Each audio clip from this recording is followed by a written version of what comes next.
गुड़िया और परी। बहुत समय पहले की बात है। एक छोटे से गांव में एक बच्ची थी, नैना। नैना के पास एक प्यारी सी गुड़िया थी। उसका नाम था गुड़ू। वो गुलाबी रंग की थी, घुंघराले बाल, चमकती आंखें और उसके होठों पर हमेशा मुस्कान होती थी। नैना हर दिन गुड़ू के साथ खेलती, उसे खाना खिलाती, कहानियां सुनाती और रात को साथ सुलाती। लेकिन एक दिन जब नैना और उसके परिवार को शहर जाना पड़ा तो वो गुड़िया घर पर ही भूल गई। दिन बीतते गए। गुड़ू अलमारी में अकेली पड़ी रही। अब उसकी मुस्कान फीकी हो गई थी, उसके कपड़े धूल में सने थे और आंखें उदास हो गई थीं।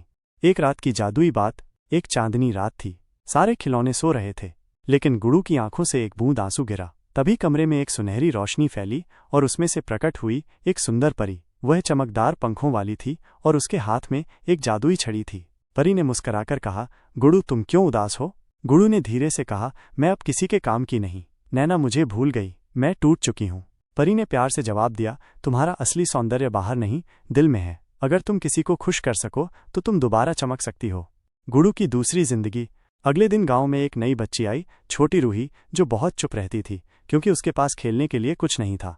परी ने अपना जादू किया और गुड़ू धीरे धीरे अलमारी से लुढ़कती हुई रूही के पास पहुंची। रूही की आंखें चमक उठीं। उसने गुड़ू को उठाया, साफ किया, उसके कपड़े बदले और उसे गले से लगा लिया। गुड़ू की धूल भरी मुस्कान एक बार फिर से चमक उठी। उसका दिल खुश हो गया। अब वो टूटी हुई नहीं थी, वो एक बार फिर किसी की सबसे प्यारी दोस्त बन चुकी थी।